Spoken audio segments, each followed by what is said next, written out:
And that, of course, the theme from The Prisoner right here on WUSB Stony Brook. And we're going to start off with an interview right away here tonight because there's some important stuff happening this weekend, some cool stuff, I should say, important and cool. And the protagonist behind that is our good friend Aubrey Roemer, who is with us right now, I believe, on the line. Aubrey, are you there? Yeah, can you hear me? Oh, now we can. Yes, I'm sorry. My glitch. Oh, it's okay. It could be mine too. Of course. My apartment has terrible service. That's quite all right. Something seemed to have dropped out there, but that's okay. Let's first of all, this is a little. First of all, you're involved in many, many things. You're a wonderful artist. You do these kind of large scale paintings and also dyeing projects. And when I say dyeing, I mean DYE of all types. But what's particularly interesting and relevant to what we're talking about today is that you have a long history of bringing activism in with your art, and you've been all over the world doing these kinds of projects. And if you don't mind, just for a few moments, if you can, I don't know, just throw a dart at the map and tell us something you've done in a few different places. Yeah, sure. I mean, thank you. It's generous, and I'm glad you picked it up, the dyeing. I've never heard of it actually described that way, but yeah, it's very, for sure, definitely do it yourself. I have, as you said, traveled all around the world making artwork, some of it with more pointed activism, other times just actually making art for the sake of making art in places where you would not normally find contemporary art, even whatever that means, and surprising and I guess non-traditional spaces. A lot of my practice has been devoted to taking art and art history and placing it in places where it otherwise might not exist as the academic high art idea. I mean, not that I subscribe to a binary in those things, but I think that it's really important to use art as a traditional tool.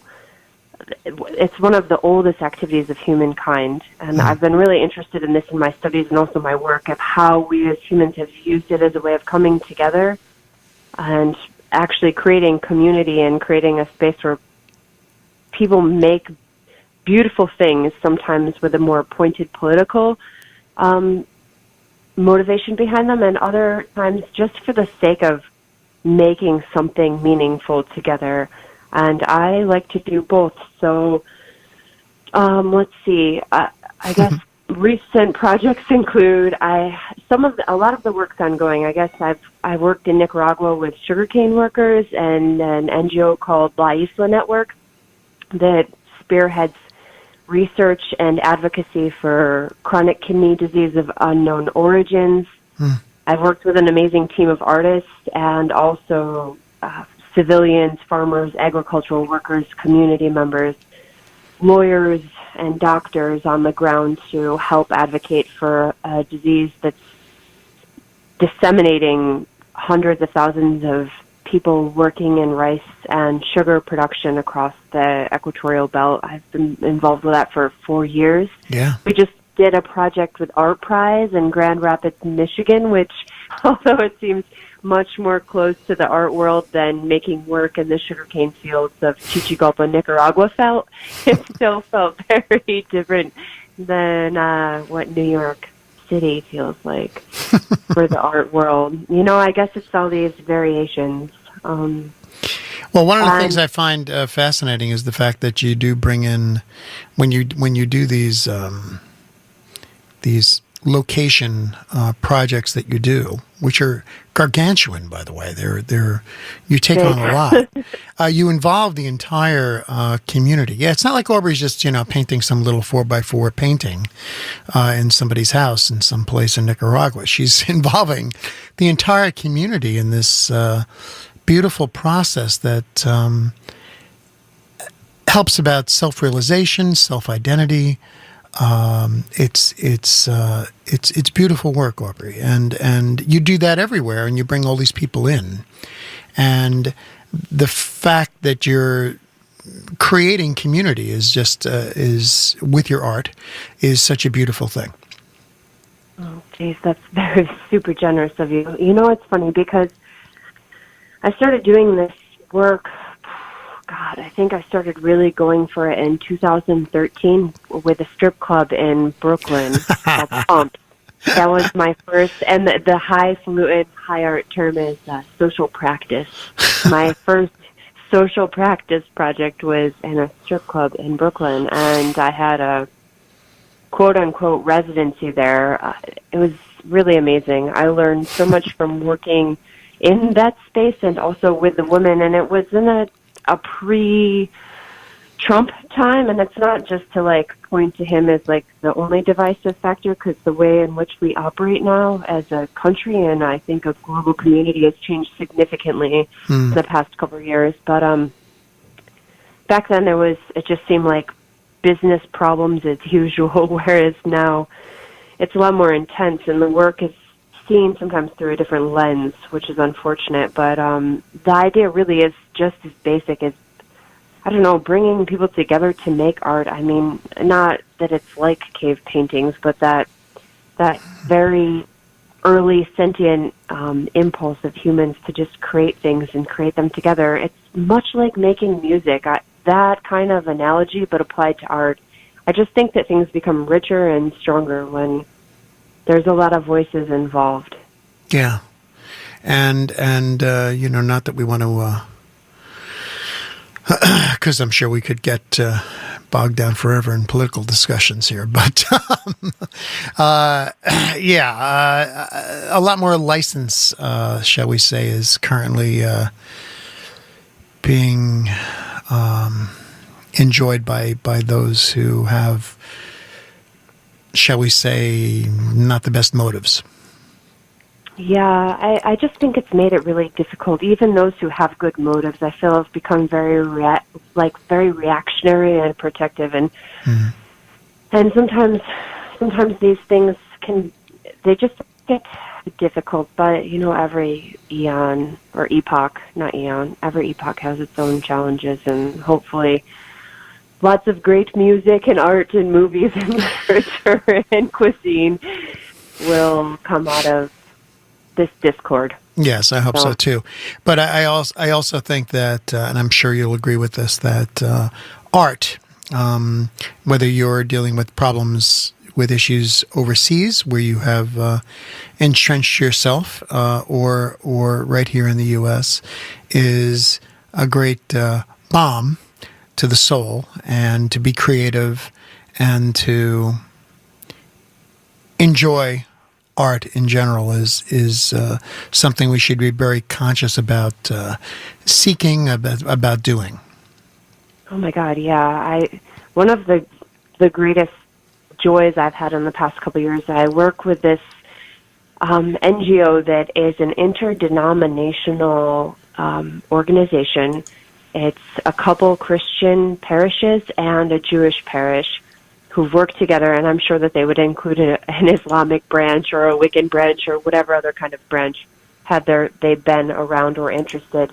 And their whole premise has been to take care of young children who exhibit strong leadership skills, whether it's in intelligence or artistic or otherwise, like just very promising, youthful characters throughout New York State, not in New York City, but in the surrounding areas. And I myself am from upstate New York and not the tri-state area, like the northwestern tundra reach.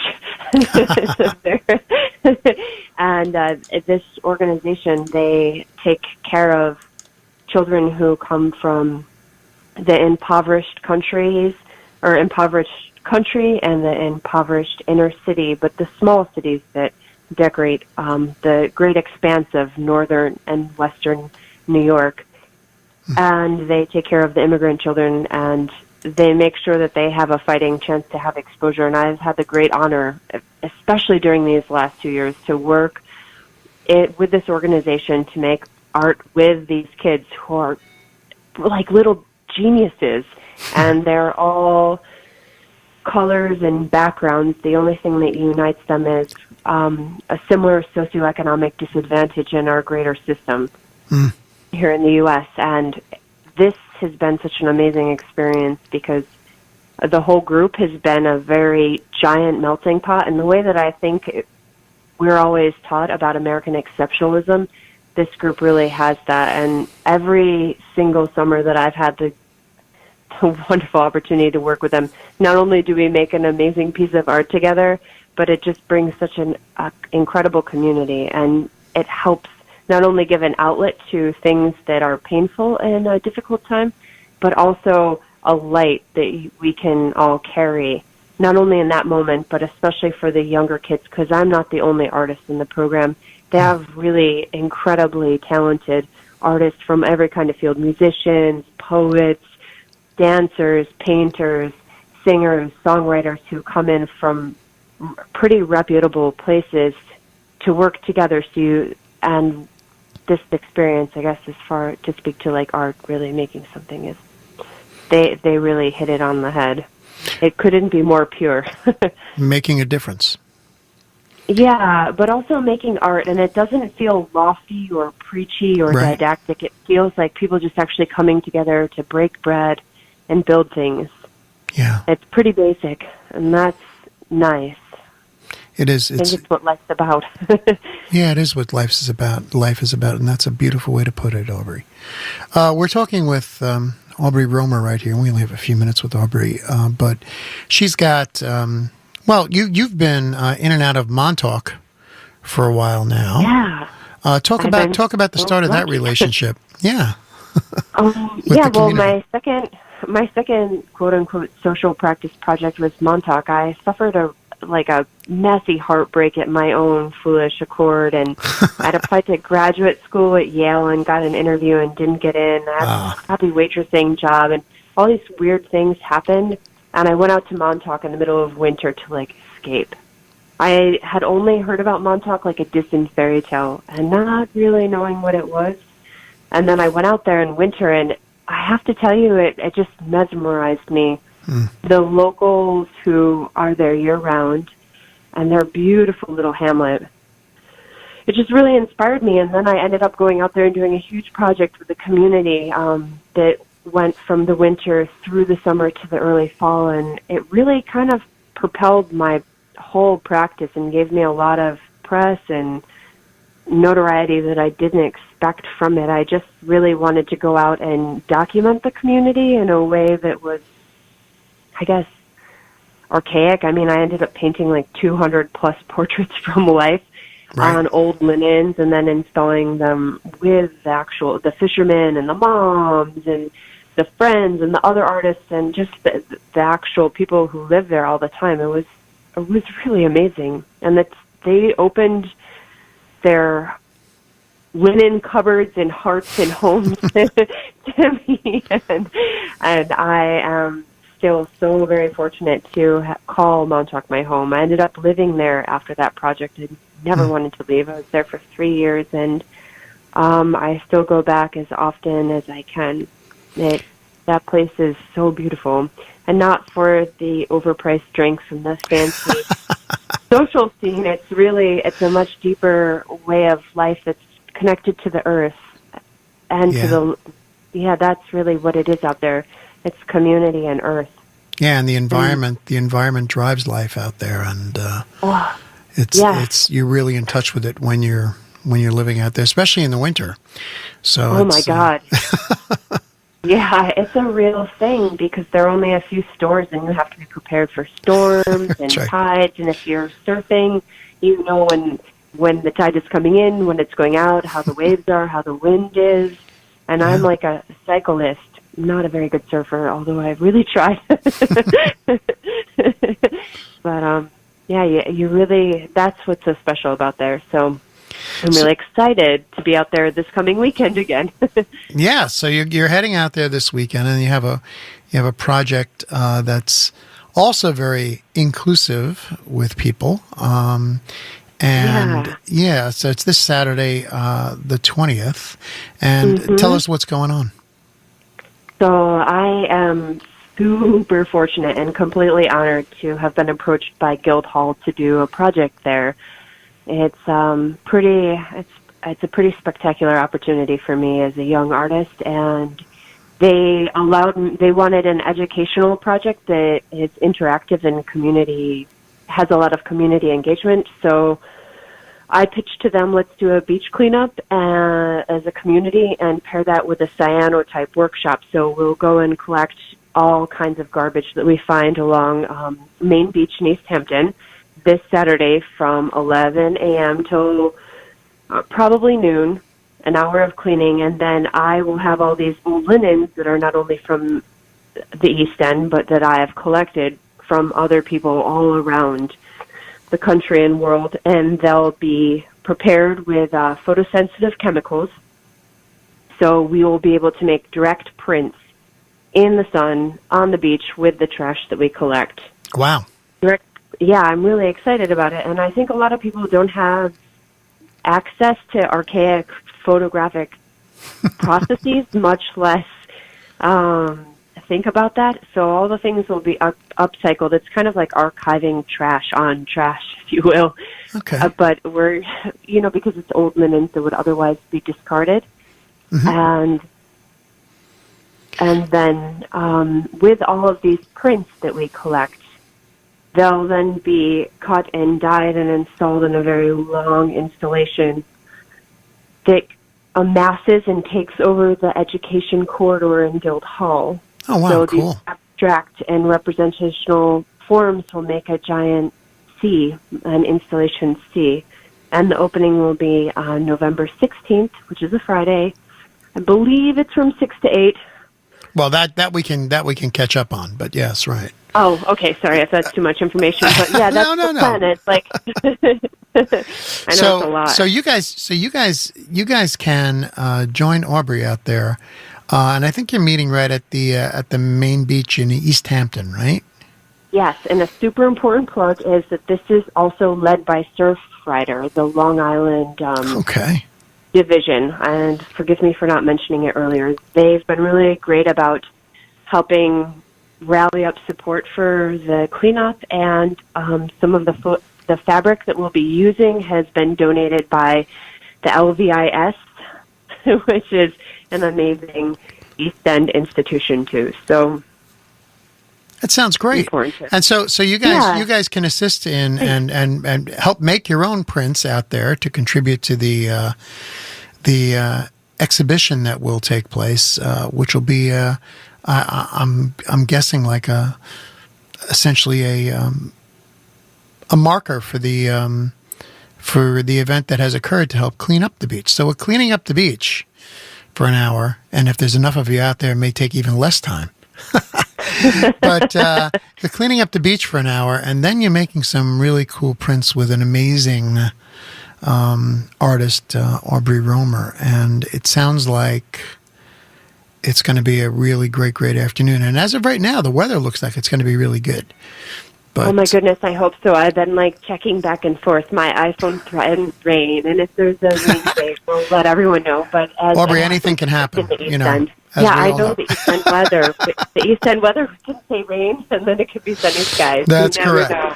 And those world. and those of you who are interested in photography, particularly, can be fascinated as I shall be watching the videos of this because I can't be there, but I as of this process and it's really amazing, Aubrey, what you have come up with to do this, and it should be really spectacular. I'm really excited to be able to do it, and it's not just me. I mean, I'm lucky enough to have the support of Guildhall and also the community. And the Surfriders. And Surfrider, amazing. They're really also always doing great things for the community, and I'm just happy to plug in. So you guys can head out there this Saturday, be out there by 11, and just keep an eye on it. You can keep an eye on it by logging onto the Facebook event page, which is called Beach Cleanup and Cyanotype. Did I say cyanotype correct? You said it perfect. Okay. You're very kind. Beach Cleanup and Cyanotype Fabric Printing Workshop. And it's happening out on October 20th, this Saturday, 11 a.m. Do a little good for the environment. Takes a little time. Good little exercise out there on the beach on a blustery day. And you can also get to make some really cool art with the fantastic artist Aubrey Roemer and see what you come up with. It'll be part of a museum exhibition. That's the other cool thing. It's like your print will actually go into a museum. How cool is that? I think it's pretty cool. I think it really it lowers the bar in the best possible way. Not like, I guess that's the wrong expression. I think it's more about inclusivity. I don't know how to say it in the right way. It's not because there's this idea that in order to be in a museum, you have to be like a crazy artist who's dead or a prolific artist or have an artiste and I think that a lot of people have the ability to be creative and innately, and any way we can capitalize on that and not within a monetary system, right. but to just get people creating community around this idea is excellent. And around this very natural drive to be creative. And, although it could be, I have a feeling that the cave paintings we were just briefly discussing, the idea of probably wasn't one guy saying, stay back, I'm the artist. It's probably everybody. For sure, no. It's so funny. This is my super deep passion these days is actually Paleolithic art and prehistoric art. And there's so much evidence that points to humans in our very earliest moments of sentience and cognition using creativity and art making. And it's often thought that they're just not drawings on the walls that were happening, but actually like a light ceremony, like bringing in lamps to these recesses and within the caves. And people think that there were instruments and flickering lights and dance and chants. Sure. Very ritualistic. I mean, we for sure will not be doing that on the beach, I don't think. But you never know. This Saturday, but you never know. But this idea is incredibly human. And that's what it is. And it's that human spirit. It's the holding forth of light, really, in darkness, and that's something we need now. I couldn't agree more. Aubrey, thanks so much for joining us, and we'll see you Saturday morning out in East Hampton on the main beach, and you guys should all head out there, absolutely, and send me all videos. So that's the story. All right. Aubrey, thanks for joining us on Finn's Revolution, as always, and we'll speak again soon, okay? Thank you, Finn. I'm honored to be on your show. Have a wonderful evening. Thanks, Aubrey. You too.